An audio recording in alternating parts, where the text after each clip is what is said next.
Student, welcome to notebook IAS. तो notebook IAS में आप सभी का स्वागत है। और आज की क्लासेस में हम लोग बहुत ही इंटरेस्टिंग टॉपिक पढ़ने वाले हैं, गांधी जी।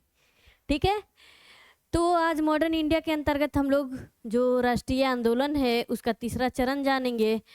अभी जो दूसरा चरण है उसमें कुछ क्रांतिकारी जो गतिविधियां रही हैं उसको हम लोग बाद में देखेंगे।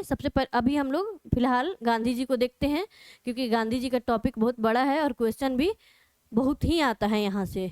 तो हम लोग देखेंगे, इसको 2 पार्ट में करके देखेंगे। तो चलिए कुछ चीज़ें गांधी जी के बारे में जानते हैं हम लोग। ठीक है, आइए स्टार्ट करते हैं आज की क्लासेस।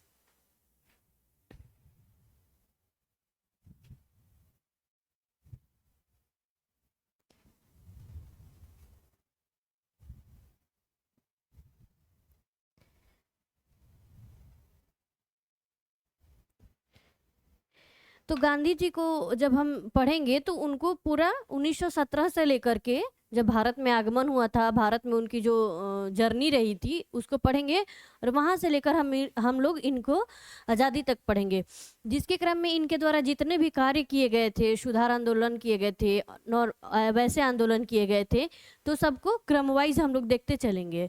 ठीक है, ताकि इनसे रिलेटेड कोई भी क्वेश्चंस आए तो उसे हम लोग आसानी से कर सके। तो चलिए गांधी जी को स्टार्ट करते हैं। तो कुछ चीज़ें गांधी जी के बारे में हम लोग जानते हैं। तो गांधी जी का जन्म जो है कब हुआ था, तो 2 अक्टूबर 1869 को गुजरात के पोरबंदर नामक स्थान पे इनका जन्म हुआ था। ठीक है, यहाँ से स्टार्ट करते हैं। तो जानते हैं कि वह समय काल जब महात्मा गांधी जी द्वारा भारतीय स्वतंत्रता संग्राम में ऐसी भूमिका निभाई गई जिससे भारत को आज़ादी प्राप्त करने में काफ़ी योगदान मिला है। तो वो जो काल हो जाएगा हमारा, वो गांधी जी का काल माना जाएगा। और वो काल जो है, वो टाइम पीरियड जो है हमारा 1917 से 1947 तक हम लोग जानेंगे। ठीक है, तो महात्मा गांधी जी का जन्म 2 अक्टूबर 1869 को हुआ था। कहाँ पे हुआ था इनका जन्म, तो इनका जो जन्म है गुजरात के पोरबंदर नामक स्थान पे हुआ था। इनके पिताजी का नाम जो था वो मोहनदास करमचंद गांधी था। ठीक है, और इनकी माताजी का नाम पुतलीबाई गांधी था। तो आप इनके जीवन काल में जब देखेंगे कि गांधी जी छोटे रहते हैं, 12-13 साल के रहते हैं, तभी इनकी शादी जो है हो जाती है। और उनकी शादी जो है कस्तूरबा बाई गांधी के साथ होती है। ठीक है, फिर महात्मा गांधी जी अपनी जो बेसिक शिक्षा इंडिया में ग्रहण करते हैं और कॉलेज की शिक्षा राजघाट में प्राप्त करते हैं। उसके बाद आप देखिएगा कि हायर स्टडी के लिए वे ब्रिटेन जाते हैं और वहाँ वे 1889 से लेकर 1891 तक शिक्षा प्राप्त करते हैं। तो इनकी बेसिक एजुकेशन जो होती है इनकी लोकेलिटी में होती है। फिर आप देखिएगा कि इनका कॉलेज का एजुकेशन जो है राजघाट में होता है। और आगे के क्रम में हम लोग जानेंगे कि 1889 से लेकर के 1891 तक ये ब्रिटेन में रहते हैं हायर स्टडी के लिए, लॉ के लिए। ठीक है, वहाँ पर वे इंग्लैंड से बैरिस्ट्री का शिक्षा प्राप्त करते हैं। ठीक है, बैरिस्ट्री बोले तो लॉ बैरिस्टर बाबू। ठीक है, वहाँ प्राप्त करते हैं बैरिस्ट्री की शिक्षा। और 1891 में वे भारत में वापस आते हैं इंग्लैंड से शिक्षा प्राप्त करके। अब जो है उन्हें जब चूँकि वे क्वालिफाइड हो गए हैं तो उनको लॉ के लिए प्रैक्टिस करना था।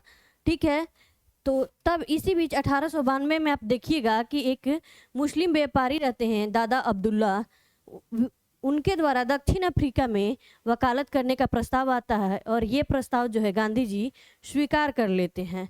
ठीक है, तो ये क्वेश्चन गांधी जी से बनता है, गांधी जी का जन्म कब हुआ था, बार बार पूछता है गांधी जी से। तो इनका जन्म 2 अक्टूबर 1869 को हुआ था।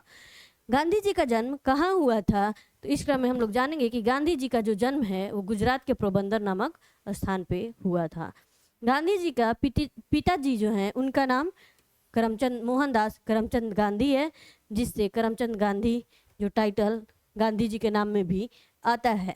ठीक है, माता जी का नाम भी कितने बार पूछ दिया है वनडे एग्जाम में, तो हम लोग माता जी का नाम भी जानेंगे। इनकी माता जी का नाम पुतली बाई था। ठीक है, तो गांधी जी अपनी बैरिस्ट्री का जो है पढ़ाई कहाँ पे किए थे, तो ये ब्रिटेन में किए थे। टाइमलाइन क्या था, 1889 से 1891 था। ठीक है, फिर हम लोग देखेंगे कि गांधी जी जो हैं दक्षिण अफ्रीका में जो है कब जाते हैं और ये किसके प्रस्ताव पे दक्षिण अफ्रीका में वकालत जो है प्रैक्टिस के लिए, मुकदमा लड़ने के लिए जाते हैं। तो आप देखिएगा इसका करेक्ट आंसर होगा दादा अब्दुल्ला।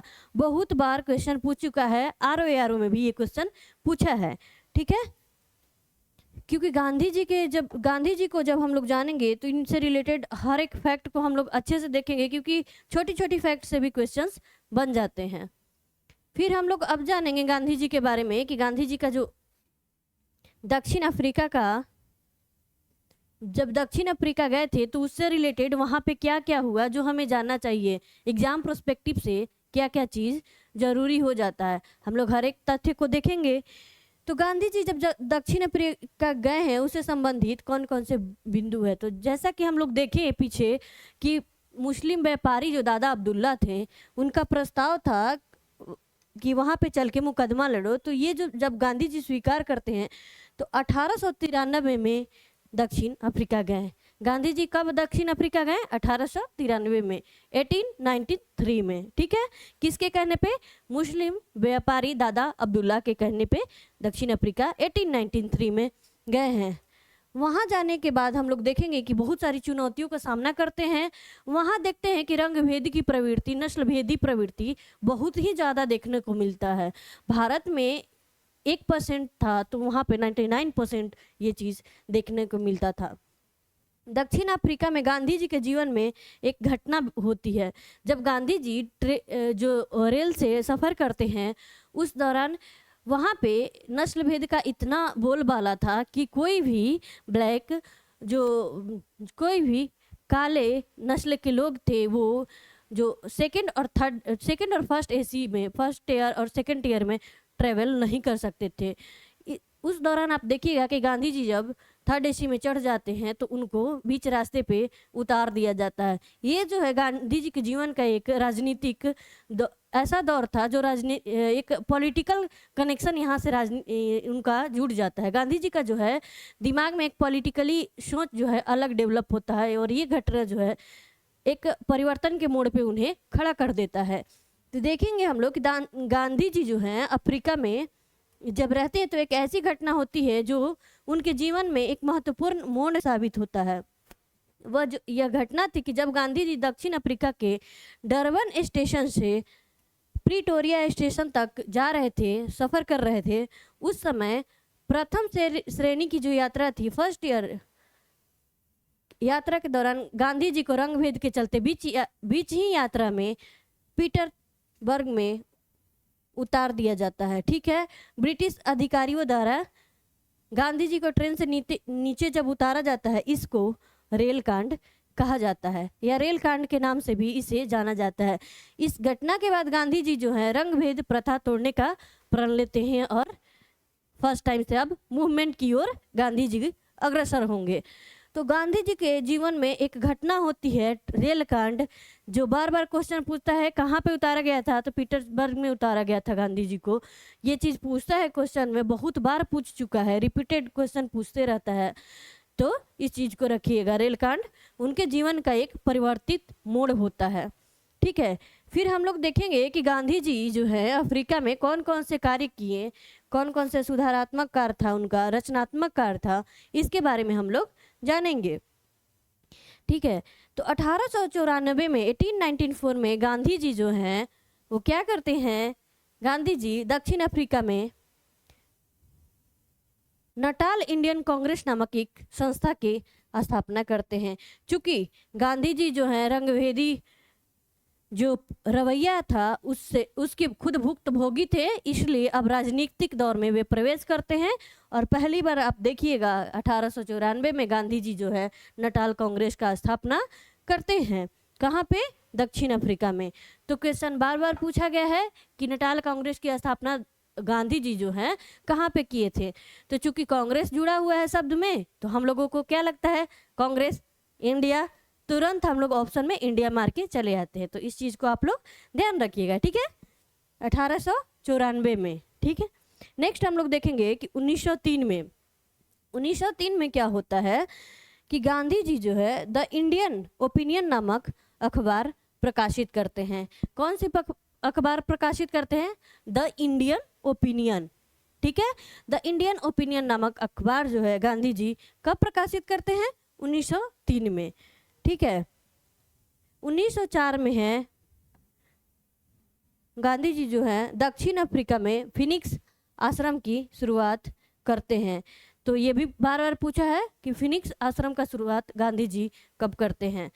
1904 में। कहाँ करते हैं? दक्षिण अफ्रीका में।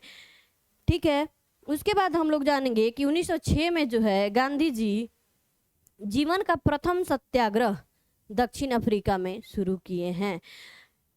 ये क्वेश्चन यहाँ से बार बार पूछता है, सत्याग्रह। सत्याग्रह का मतलब क्या होता है? सत्य से आग्रह या सत्य के लिए आग्रह, अनुनय विनय पूर्ण सत्य के लिए आग्रह पूर्वक हम आपको मनाएंगे, हम आपसे बगावत नहीं करेंगे, हम सत्य से आग्रह करेंगे। ये गांधी जी का अचूक फार्मूला है, ये यहाँ से स्टार्ट होता है और इनकी पूरी जिंदगी में राजनीतिक दौर में यही आप देखिएगा। तो कब होता है? 1906 में जो है सबसे पहली बार सत्याग्रह का प्रयोग करते हैं। और कहाँ पे करते हैं? तो दक्षिण अफ्रीका में करते हैं। फिर उसके बाद जब हम लोग देखेंगे कि इंडिया में आते हैं तो प्रथम जो सत्याग्रह करते हैं वो कब? 1917 में करेंगे गांधी जी, और जिसकी जो है हमें चंपारण सत्याग्रह के रूप में प्रत्यक्षदर्शी होगा। ठीक है, इसमें वे अहिंसा और सत्य के मार्ग पर चलते हुए अपनी मांगों को पूरा करवाना चाहते थे। फिर हम लोग इस क्रम में आगे देखेंगे कि 1909 में जो है हिंद स्वराज नामक पुस्तक की रचना करते हैं। तो गांधी जी से क्वेश्चंस बनते रहते हैं, और क्वेश्चन बनने के क्रम में हम लोग देखेंगे कि क्वेश्चन 2-3 तरह से सेट होते हैं, बार बार आए हैं। एक तो उनसे पूछेगा आपको कि क्रमवाइज सिलसिलेवार वाइज दे देगा डेट और अरेंजमेंट, आप सजाइए 1903 में क्या हुआ था, 1904 में क्या हुआ था, 5 में क्या हुआ था, 6 में क्या हुआ था। तो जब हमारी मॉडर्न इंडिया की सीरीज खत्म होगी तो हम लोग प्रीवियस ईयर का एक सेट भी ले आएंगे आप लोगों के लिए, सारे सब्जेक्ट का, कि कैसे पीछे क्वेश्चन पूछा है, ताकि क्लास को आप लोग करके अच्छे से कर पाए। ठीक है, तो हम लोग देखें कि 1894 में नटाल कांग्रेस का स्थापना, 1903 में इंडियन ओपिनियन का जो है अखबार प्रकाशित करते हैं, 4 में जो है दक्षिण अफ्रीका में पहली बार जो है फिनिक्स आश्रम की स्थापना करते हैं, 6 में जो है सत्याग्रह का प्रयोग करते हैं पहली बार, और 9 में जो है हिंद स्वराज की जो है पुस्तक की रचना करते हैं। ठीक है, तो हम लोग गांधी जी को 1909 तक देखें। इसके बाद देखेंगे ये सारा जो घटनाक्रम है ये दक्षिण अफ्रीका में हो रहा है। अब हम लोग देखेंगे गांधी जी जो है भारत आ रहे हैं। कब आते हैं गांधी जी भारत? तो 9 जनवरी 1915 को गांधी जी भारत आते हैं। भारत में उनका आगमन होता है, और जिसके उपलक्ष्य में हम लोग प्रतिवर्ष प्रवासी दिवस मनाते हैं। तो एक तो पूछता है क्वेश्चन, पूछा है कि कब गांधी जी भारत आए, डेट करेक्ट याद होना चाहिए। गांधी जी बहुत ही फेवरेट है मॉडर्न इंडिया में पर्सनालिटी, जिसके हर एक पॉइंट से क्वेश्चन आता है। कब? 9 जनवरी 1915 को। कब?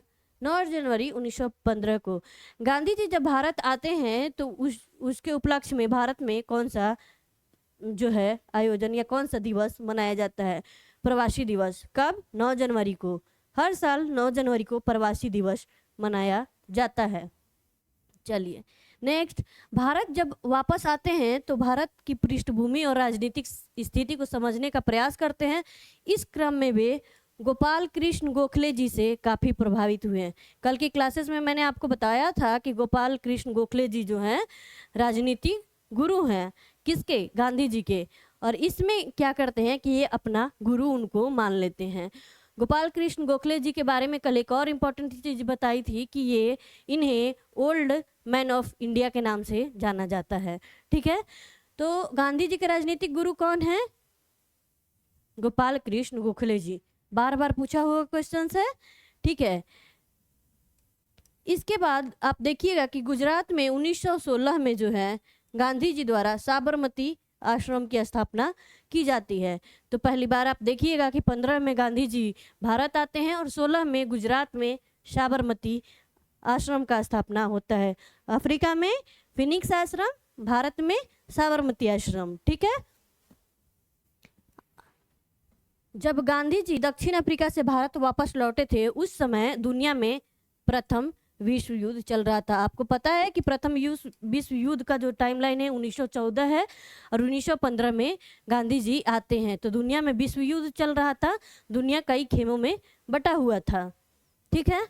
उस समय गांधी जी ने अंग्रेजों के भी जो है अंग्रेज जब विश्व युद्ध में थे तो उसमें सहायता करने की नीति को बढ़ावा दिए थे ताकि अंग्रेज भी भारतीयों की मांग और नरम व्यवहार पर भारतीयों के प्रति स्थिति और उनके मांगों पर नरम रवैया अपना सके। तो गांधी जी जब भारत आते हैं और देखते हैं कि विश्व युद्ध चल रहा है और ब्रिटेन जो है विश्व युद्ध में हिस्सा लिया है, तो इनका कहने का तात्पर्य ये है कि हम जो है ब्रिटिश को सपोर्ट करेंगे। तब अगर हम उन्हें मदद करेंगे तो वे हमारे प्रति, हमारे भारतीयों की जो स्थिति है, जो मांग है, मांगों को नरमी से देखेंगे, स्थिति को समझने का कोशिश करेंगे और सहायता करेंगे। लेकिन गांधी जी का जो है आगे चल के ये भ्रम टूटता हुआ दिखाई पड़ेगा आपको। और इस क्रम में जब ब्रिटेन को सहायता देने के क्रम में ये भारतीयों से आह्वान करते हैं, कि भारतीय सेना से आह्वान करते हैं, युवकों से आह्वान करते हैं कि इन्हें मदद किया जाए, तो इन्हें एक नाम से संबोधित किया जाता है, भर्ती करने वाले सर्जेंट। हम लोग आगे देखेंगे। इस क्रम में जो है गांधी जी जो है विश्व युद्ध में अंग्रेजों की मदद करने के लिए प्रोत्साहन देते हैं ताकि ज़्यादा से ज़्यादा भारतीय अंग्रेजी सेना में भर्ती हो सकें। इसको देखते हुए भारतीयों ने उस समय गांधी जी को भर्ती करने वाला सार्जेंट नाम दिया है, क्योंकि गांधी जी आह्वान कर रहे थे कि भारतीय ज़्यादा से ज़्यादा सैनिक बने और जाए ब्रिटिशर्स की तरफ से लड़े, युद्ध में सहायता करें, जिसके चक्कर में गांधी जी को भारत में भर्ती करने वाला एजेंट या सार्जेंट कहा जाता है। ठीक है, यहाँ तक क्लियर?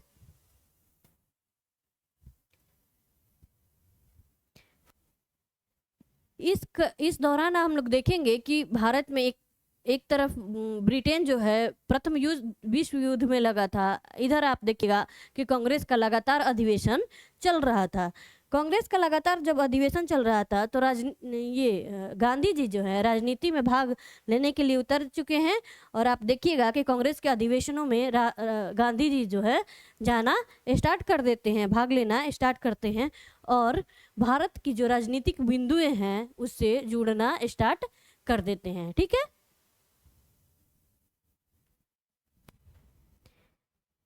चलिए अब 1916 तक की जर्नी गांधी जी का हम लोग देख लिए। अब 1917 में हम लोग आते हैं। मेन जो है गांधी जी का युग यही माना जाता है, क्योंकि यहाँ से गांधी जी का स्टार्ट हो जाएगा भारत में कार्यक्रम। तो 1917 जो है 1917 से 47 गांधी युग के नाम से जाना जाता है। अब हम लोग देखेंगे कि चंपारण सत्याग्रह को जानेंगे और जानेंगे कि 1917 में बिहार के जो एक स्थानीय नेता रहते हैं राम कुमार शुक्ल, वे कांग्रेस के अधिवेशन में गांधी जी से मिलते हैं और गांधी जी को भारत की बिहार में स्थित चंपारण जो एक जगह है वहाँ की स्थिति से अवगत कराते हुए कहते हैं कि वहाँ 3 कठिया पद्धति है जो नील की खेती से संबंधित है। इस कारण से वहाँ के किसानों पे जो है अत्याचार ब्रिटिशर्स और जमींदार मिलके करते हैं। तो इस पद्धति को जो है हटाने के लिए गांधी जी से बात होती है और चंपारण आने का निमंत्रण राजकुमार शुक्ल जो हैं गांधी जी को देते हैं। तो देखिए 1917 में बिहार के एक स्थानीय नेता राजकुमार शुक्ल थे, वे गांधी जी से मिलते हैं और चंपारण बिहार की स्थिति के बारे में अवगत कराते हैं। वहाँ 3 कठिया प्रणाली के बारे में गांधी जी को जानकारी देते हैं और गांधी जी से चंपारण चलने को कहते हैं।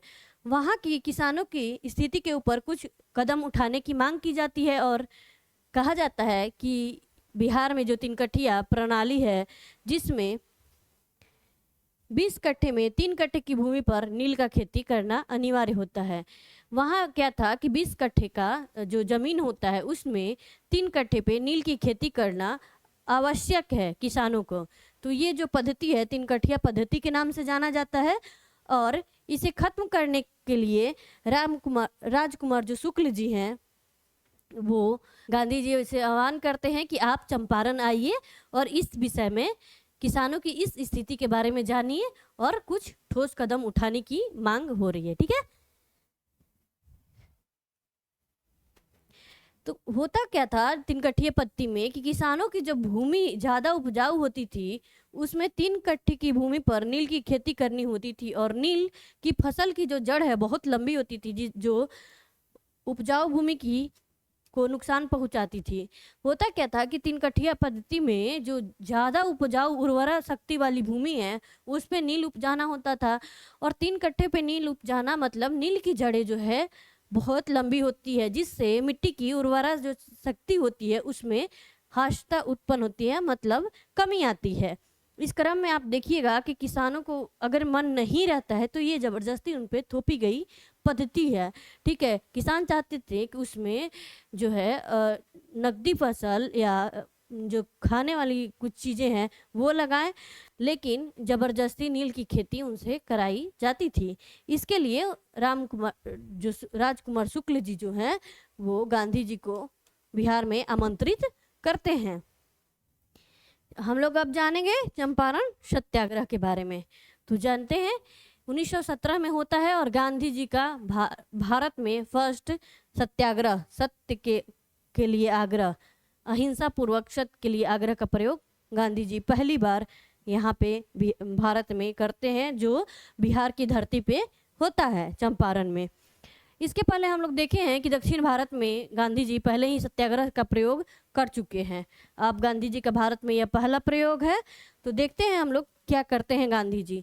गांधी जी जो है गांधी जी जो हैं जब भारत में आते हैं, बिहार की धरती पे आते हैं, तो वहाँ पे बहुत लोग उनके आगमन पे बहुत किसान जुटते हैं, जिससे ब्रिटिशर्स अधिकारी का ये लगता है कि ये कौन सी पर्सनालिटी है जिसके चक्कर में इतनी भीड़, इतनी जो है लोग उमड़ित हुए। तो उन्हें लगा कहीं ये विद्रोह ना भड़क जाए, इसलिए गांधी जी को जो चंपारण सत्याग्रह जो है उसके लिए सत्याग्रह के लिए बैठने पे रोक लग जाता है। लेकिन फिर भी गांधी जी बैठते हैं और चंपारण आते हैं चंपारण में और किसानों की स्थिति को समझते हैं और 3 कट्ठिया प्रणाली के खिलाफ 1917 में भारत में पहला सत्याग्रह की शुरुआत करते हैं, जो चंपारण सत्याग्रह के नाम से जाना जाता है। चंपारण जो कि बिहार में है। इस चंपारण सत्याग्रह का परिणाम यह निकल के आया कि इस 3 कट्ठिया प्रणाली को समाप्त कर दिया गया, साथ साथ कर की जो दर थी वो 25% कम कर दिया गया। यह गांधी जी के प्रमुख आंदोलनों में से एक था। यह चंपारण सत्याग्रह गांधी जी के भारत में प्रथम विजय साबित होती है और भविष्य में गांधी जी को भारत में एक बड़े नेता के रूप में एंट्री मिलती है। तो चंपारण का जो सत्याग्रह है वो सफल होता है गांधी जी का, और गांधी जी एक बड़े नेता, राजनेता के रूप में भारत में प्रसिद्धि प्राप्त कर लेते हैं। ठीक है, इस सत्याग्रह के बाद जो है रविंद्रनाथ टैगोर जी जो हैं गांधी जी को महात्मा की उपाधि देते हैं। तो इससे क्वेश्चन बार बार बना हुआ है, आया हुआ है कि महात्मा गांधी जी को महात्मा की उपाधि कौन दिए हैं। तो रविंद्रनाथ टैगोर जी जो हैं दिए हैं। कब दिए हैं? 1917 में चंपारण सत्याग्रह के दौरान दिए हैं। ठीक है, तब से इन्हें महात्मा गांधी के नाम से बुलाया जाने लगा है।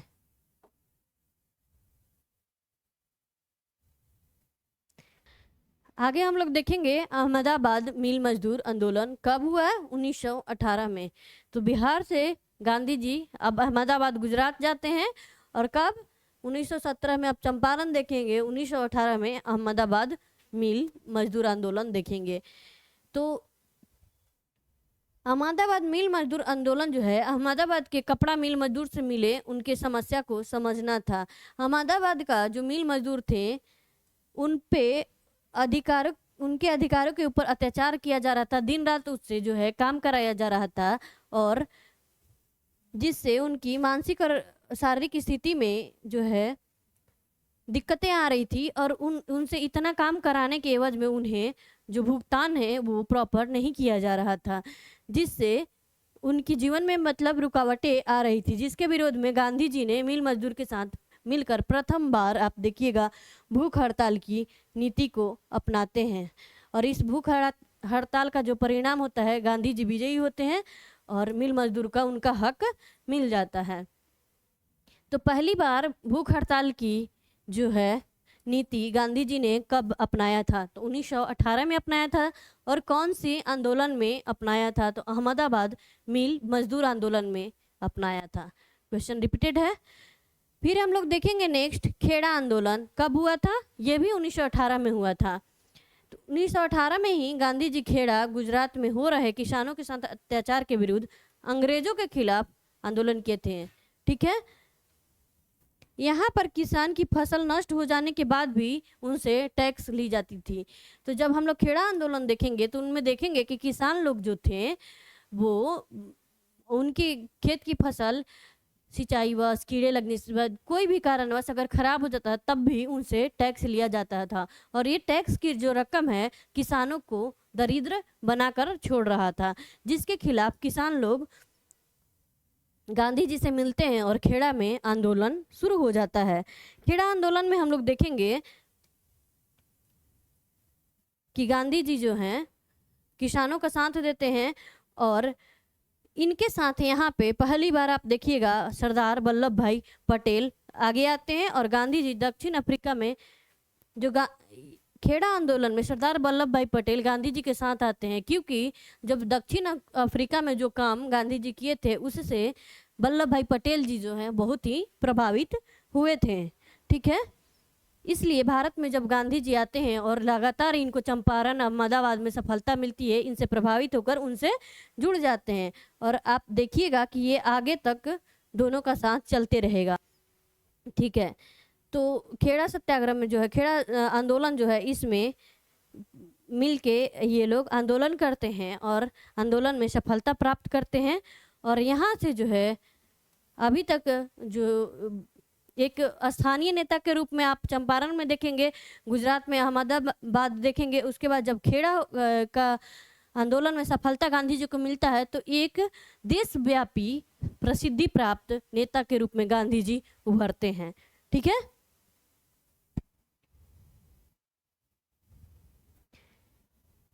इसके बाद हम लोग देखेंगे 1919 से 22 खिलाफत आंदोलन चलता है। तो खिलाफत आंदोलन क्या था? तुर्की जो एक देश है, तुर्की के खलीफा को सारे विश्व के मुस्लिम को गुरु माना जाता था।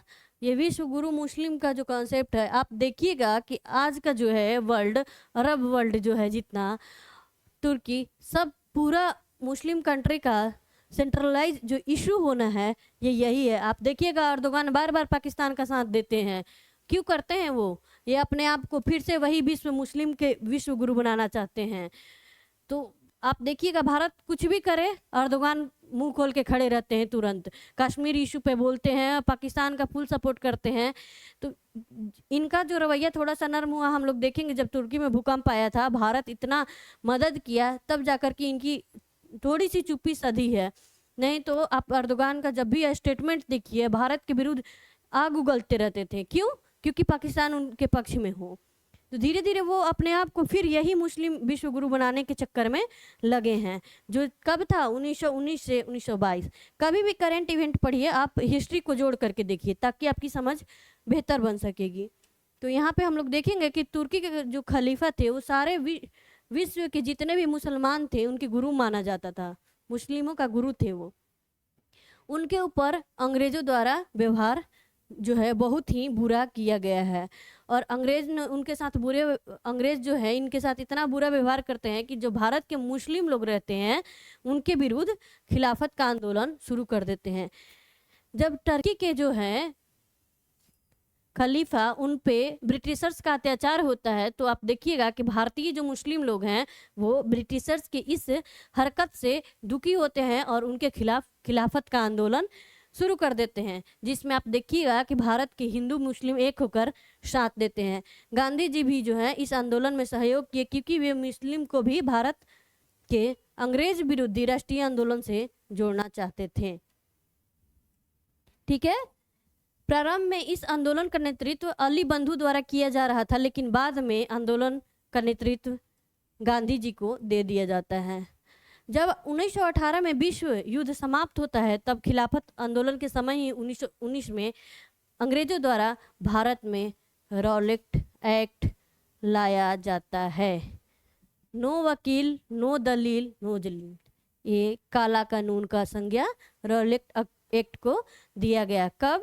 खिलाफत के समय ही 1919 में। परंतु इस एक्ट में भारतीयों के लिए कोई अच्छी बात नहीं थी। जैसे गांधी जी और भारत के लोग सोच रहे थे कि चूंकि हमने प्रथम विश्व युद्ध में अंग्रेजों को भर भर के मदद किया है, तो हमारे लिए अंग्रेज की कुछ अच्छी पॉलिसी आएंगी जो भारतीयों के हित में होगी। लेकिन अंग्रेजों ने सबसे अच्छी पॉलिसी लाई रॉलेट एक्ट, जिसे एक काला कानून का संज्ञा दिया जाता है, जिसमें क्या था, बिना जो है आपके ऊपर वारंट जारी किए हुए, आपको अगर पता चल रहा है कि आप संदिग्ध हैं, गलत मतलब देश विरोधी उसमें आंदोलन में देश विरोधी भावनाओं में लिप्त हैं, तो आपको बिना बताए कि आप किस कानून के तहत क्या आपकी गलती है, आपको अरेस्ट कर लिया जाएगा, जिसे काला कानून का संज्ञा भारत में दिया गया। जब रॉलेट एक्ट आता है तो गांधी जी का जो है ट्रस्ट टूटकर धराशायी हो जाता है यहाँ पे। ठीक है, फिर देखिएगा कि गांधी जी भारतीयों, जो प्रथम विश्व युद्ध में गांधी जी प्रोत्साहन दे रहे थे भारतीयों के कि अंग्रेज जो है भारत के लिए अच्छे कदम उठाएंगे, आप लोग साथ दीजिए, लेकिन ये भ्रम टूट जाता है और रॉलेट एक्ट के विरोध में जो है आप देखिएगा कि बहुत लोग, जब रॉलेट एक्ट आता है तो इसके विरोध में बहुत लोग जालियांवाला बाग में इकट्ठा होते हैं, जहां पे अंग्रेज जनरल ओ डायर द्वारा नरसंहार किया जाता है। तो प्रथम विश्व युद्ध के परिणाम, तो इसमें एक क्वेश्चन ऐसे बनता है सीरीज वाइज कि कौन कौन सा आंदोलन गांधी जी का कैसे रहा, तो सीरीज बोलेगा कि चंपारण, अहमदाबाद, खेड़ा और खिलाफत, तो इसको क्रम वाइज सजाइए। तो क्रम वाइज तो ये हो गया। फिर आपसे पूछेगा कि वह प्रथम विश्व युद्ध के बाद भारत में लाया गया कानून रॉलेट एक्ट। ठीक है, फिर आपसे पूछेगा कि क्रम वाइज में पूछेगा कि कौन से कानून या कौन से आंदोलन के उपरांत कौन सी भावनाएं जन्म ली, कौन सी भावनाओं के उपरांत कौन सा आंदोलन जन्म लिया। तो रॉलेट कानून के बाद जस्ट बाद आप देखिएगा जालियांवाला बाग आता है। तो आप हिस्ट्री को सीक्वेंस में अगर पढ़िएगा तो एक कहानी की तरह लगेगा, और वरना अगर डेट वाइज अगर आप याद रखिएगा सिर्फ, तो कभी आपका काम नहीं बन सकता है। फिर आप रटिए, साल भर याद रहेगा, एग्जाम के टाइम भूल जाइएगा। अब हम लोग देखेंगे रॉलेट एक्ट। तो यह किसके द्वारा लाया गया था? Sir Sydney. किसके द्वारा लाया गया था?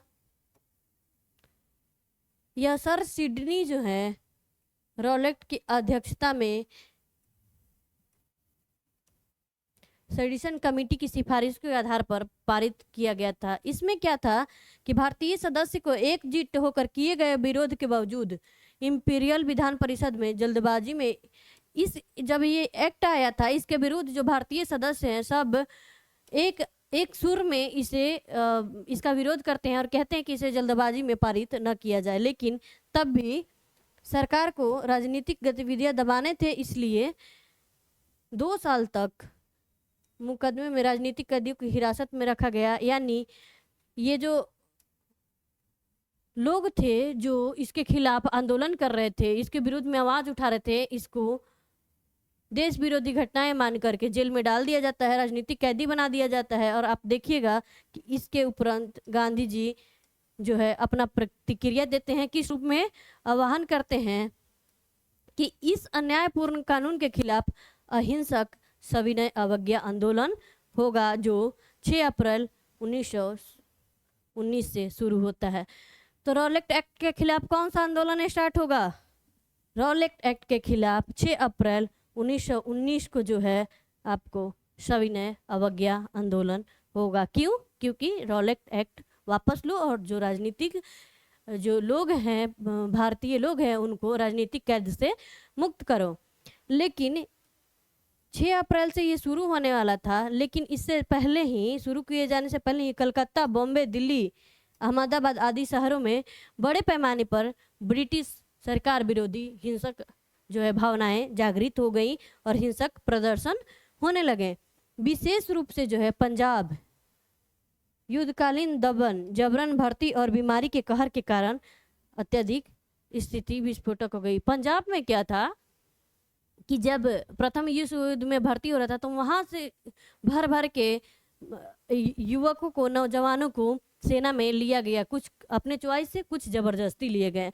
तो उस परिवारों में जो है ब्रिटिश विरोधी भावनाएं पहले से ही प्रफुल्लित थी, फूट रही थी, और ऊपर से इसके चक्कर में युद्धकालीन जब दमन होता है, जबरन भर्ती होती है, पंजाब में बीमारी भी फैलता है, उसके अंतर्गत जब ये रॉलेट एक्ट आता है तो यहाँ पे और ब्रिटिश विरोधी भावनाएं और फूट जाती हैं और खूब जोर शोर से प्रदर्शन होता है, जिसके कारण आप देखिएगा कि जालियांवाला बाग हत्याकांड की झलक आपको मिलेगी।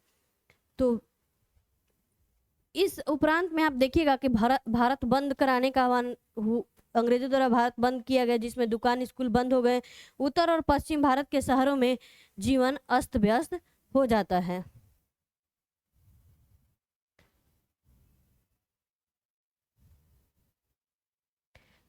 अब हम लोग देखेंगे जालियांवाला बाग हत्याकांड।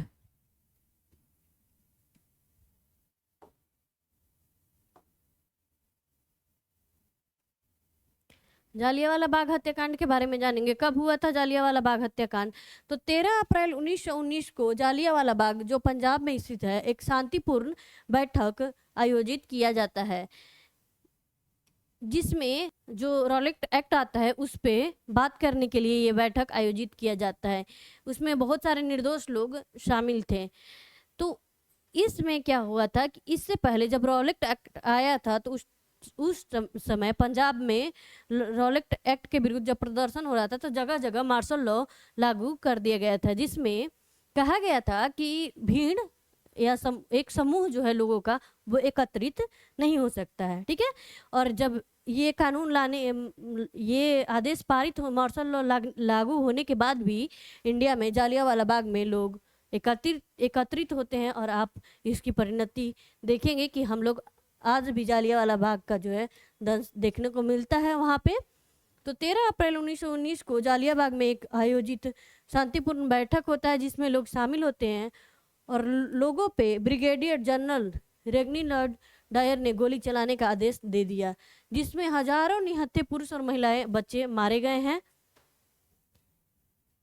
कारक क्या था इसके पीछे, उत्तरदायी? तो अप्रैल 1919 जो में 19 है, उसमें एक नरसंहार हुई थी, घटना हुई थी, जिसमें कई कारण थे। ब्रिटिश सरकार द्वारा प्रथम विश्व युद्ध में राष्ट्रीय गतिविधि रोका गया और कई दमनकारी कानून लाई गई। जब ब्रिटिश सरकार एक तरफ प्रथम विश्व युद्ध में शामिल था, दूसरी तरफ भारत में कई दमनकारी नीतियां लाई गई, और यहाँ पे राष्ट्रीय गतिविधि पर ध्यान नहीं दिया गया, मतलब गतिविधियां एक तरह से स्थगित कर दी गई थी।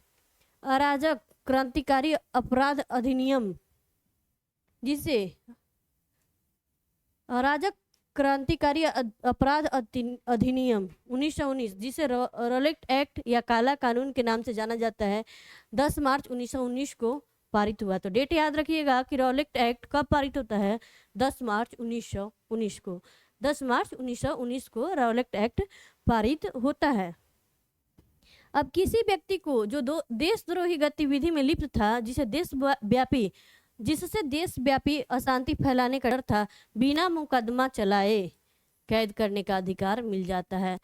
आप पे शक हुआ, मुझे लग रहा है कि आप अशांति फैलाएंगे, आपको अरेस्ट कर लिया, डाल दिया जेल में। तो नो वकील नो दलील नो जलील का जो कॉन्सेप्ट था काला कानून रॉलेट एक्ट 10 मार्च 1919 को पारित होता है, जिसके उपरांत हम लोग देखेंगे कि 13 अप्रैल 1919 को सैफुद्दीन किचलू और डॉक्टर सत्यपाल जो है सैफुद्दीन किचलू और सत्यपाल की रिहाई का अनुरोध किया जाता है। चूँकि आप देखिएगा कि पंजाब से सैफुद्दीन किचलू और सत्यपाल जी को जो है अरेस्ट करके राजनीतिक कैदी बनाया जाता है, जिनकी रिहाई के लिए एक शांतिपूर्ण जो है बैठक आयोजित की जाती है जालियांवाला बाग में अमृतसर में, जिसमें जो है हजारों पुरुष और महिला बच्चे भीड़ में एकत्रित हुए थे।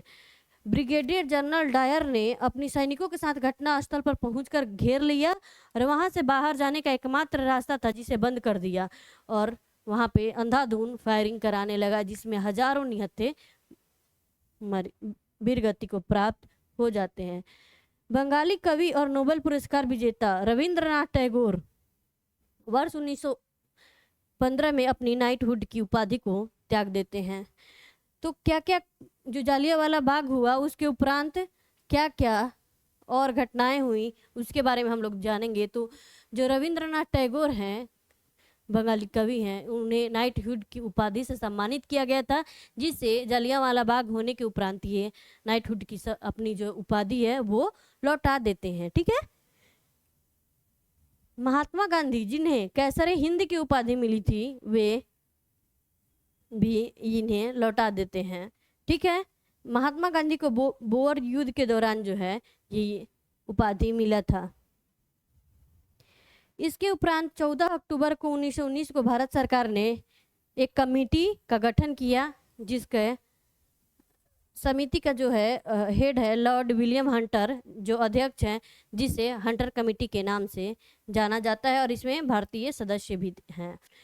तो जालियांवाला बाग से ये पूछा जाता है कब हुआ, जालियांवाला बाग कब हुआ, 13 अप्रैल 1919 को क्यों हुआ। रॉलेट एक्ट के पीछे जब कानून आता है 10 मार्च 1919 को रॉलेट एक्ट आता है, जिसके विरुद्ध में धरना प्रदर्शन करते हुए डॉक्टर सत्यपाल और किचलू सैफुद्दीन किचलू को गिरफ्तार किया जाता है। इसके उपलक्ष्य में जालियांवाला बाग अमृतसर में लोग बैठक कर रहे थे। उनकी रिहाई की मांग के लिए शांतिपूर्ण वार्ता चल रही थी, जिसमें जनरल डायर के द्वारा निहत्थों पे गोलियां बरसा दी जाती हैं और एकमात्र निकलने का जो रास्ता था उसे बंद कर दिया जाता है। इस उपलक्ष्य में बहुत सारे लोगों की निर्मम हत्याएं हो जाती है और आप देखिएगा कि नाइटहुड की उपाधि, कैसरे हिंद की उपाधि रविंद्रनाथ टैगोर और जो महात्मा गांधी जी जो हैं उनके द्वारा वापस की जाती है। ठीक है। उसके बाद जब भारतीय का भावना आहत होती है तो अंग्रेज इस पे लिपापोती करने के लिए हंटर कमीशन का गठन करते हैं, जिसमें हंटर कौन है, अंग्रेज अधिकारी, मतलब अंग्रेज हैं जो विलियम हंटर के नाम से वो कमेटी के अध्यक्ष बनते हैं।